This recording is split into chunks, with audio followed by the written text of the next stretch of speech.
Coucou, j'espère que vous allez bien. Aujourd'hui, je vous fais une petite vidéo parce que ça y est, enfin sur notre sur la mini ferme, on a enfin 3 brebis. Donc c'est nos premiers animaux d'élevage sur le site parce que voilà, je voulais vraiment attendre d'avoir les conditions optimales. Donc voilà, ça a été de faire une cabane, ça a été de faire le nécessaire pour avoir assez d'eau, même en période de très longue sécheresse, qui peut être le cas sur mon terrain. Donc tout ça, ça a pris bien plus de temps que ce que je croyais. Mais voilà, ça y est, enfin c'est fait.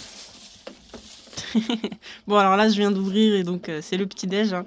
Au moins, comme ça, elles sont occupées. Donc, c'est des brebis de race bouchère. Donc, la race, c'est la rouge du Roussillon. C'était Tom qui m'avait conseillé cette race. Et c'est vrai qu'en fait, elle est un peu plus petite que la plupart des autres races qui sont considérées comme lourdes.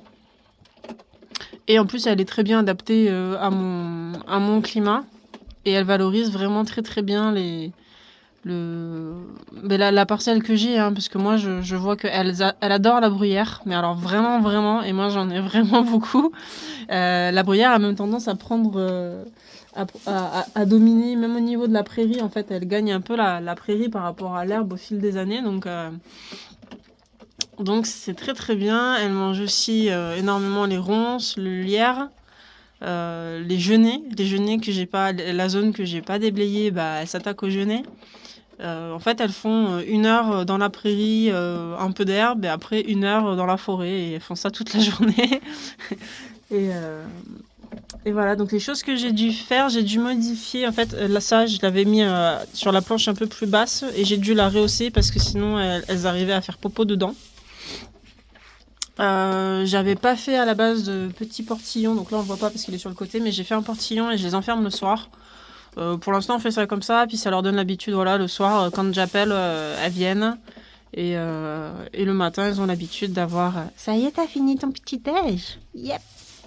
Non, il n'y a pas de goûter. Il n'y a pas de bonbons pour le goûter. Coucou toi.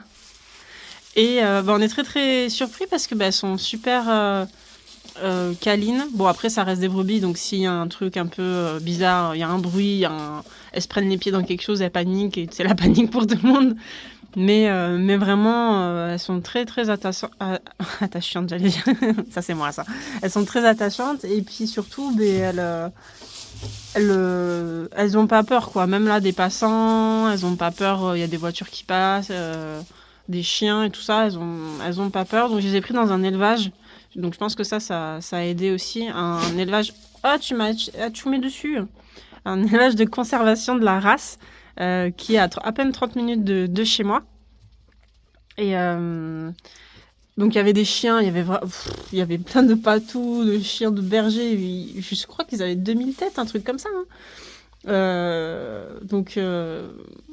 Donc je suis contente déjà que ce soit pas une race à côté. Après, bon, elle m'a pas mis une éleveuse à côté, pardon. Elle m'a pas mis les bêtes les plus les plus recherchées dans la race. C'est-à-dire que le type de la race, c'est d'être, bon, vous voyez là au niveau des pattes, c'est d'avoir le corps roux, la laine, bon, de couleur laine, mais et certaines ont une tache sur la tête. Bon, là, elles sont occupées, elles me mangent la paille. Et donc, en fait, là, ce que les éleveurs recherchent, c'est le plus marron foncé possible et la tache inexistante ou très petite sur la tête, pour conserver en fait le côté marron de la race. Donc moi, j'ai des éléments qui sont plutôt clairs au niveau du marron et avec une tache assez prononcée sur la tête. Mais moi, personnellement, je m'en fiche, je compte pas faire de la conservation de la race à proprement parler. Moi, ce que je voulais simplement, c'était cette race-là, parce que j'ai vu vraiment qu'elle était calme, qu'elle valorisait bien tout type de fourrage, et surtout le gabarit, parce que manipuler un animal, c'est pas facile, et encore plus quand il est de taille imposante. Ça y est, c'est fini, on va dehors. Allez, on va dehors. Se balader un petit peu, on va montrer, parce que j'ai fait d'autres choses. Donc niveau clôture extérieure, on a fini, bien sûr, avant qu'elles arrivent, de vraiment tout sécuriser. Par exemple, des fois, j'avais des problèmes de dénivelé un peu au niveau Donc la cabane à cochon s'est transformée en cabane à paille à foin en attendant. Hein. Des problèmes un peu de dénivelé au niveau du terrain, donc je me retrouvais avec des zones où j'avais pas mal d'espace. Donc si là on va voir, on a fait avec mon chéri des hues comme ça en fer à béton, et les endroits où le grillage se soulevait et où j'avais des animaux parfois qui avaient soulevé le grillage, donc des chevreuils et tout pour passer en dessous. Donc on a renforcé les endroits qui étaient sensibles avec ça. On a fait tout le tour du parc et comme ça il n'y a plus rien qui passe. Voilà, manger les genêts. Miam, miam, miam, c'est bon. Et ah oui, et du coup quand je bricole, elles me suivent. Donc elles n'ont pas peur non plus de tronçonneuses, tarières. Alors bon, ça fait du bruit, donc elles sont pas non plus à 2 mètres de moi. Mais elles sont à 5-10 mètres, elles me regardent, elles mangent, elles paniquent pas. Donc vraiment bien. Et ensuite, voilà, là j'ai fait une autoroute. Vous allez voir mon autoroute. Dans ma parcelle, comme j'avais dit, pour faire le fameux couloir qui va après desservir tous les parcs. Donc j'ai planté quasiment 200 piquets. On a fait ça avec la super terrière que mon chéri il a bricolé, et à 2 ça va vraiment beaucoup plus vite. Et le fait qu'on soit 2, on arrive bien plus à la forcer à avoir de la puissance, quoi, pouvoir s'enfoncer. Oh, avec le soleil c'est beau. Donc voilà mon autoroute. Donc là il faut que je mette encore à tous les angles les piquets d'angle, les jambes de force. Ça va être ma mission d'aujourd'hui. Voilà. Bon, j'espère que vous êtes contents. Enfin, moi, je suis très très contente parce que ça y est, enfin... enfin, j'ai l'impression que ça avance, quoi. Enfin, il y a du concret, enfin, il y a quelque chose.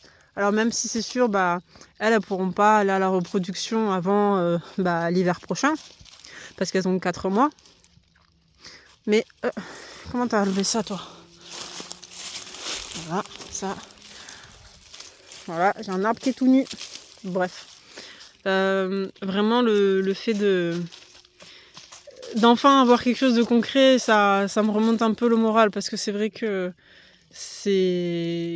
j'avais l'impression de pas avancer, j'avais l'impression de comment dire, d'aller à l'envers parfois. Quand j'avais eu les problèmes avec l'eau, puis après avec les batteries, j'avais l'impression vraiment de faire des retours en arrière et de pas du tout avancer. Et c'est frustrant quand on voit tous les autres, surtout sur YouTube, qui avancent et toi t'es là, il y a rien, il n'y a pas un légume qui a poussé, c'est compliqué. Enfin voilà. Je vous fais des bisous, puis je vous dis à la prochaine. J'espère que on va continuer à bien avancer dans cette lancée.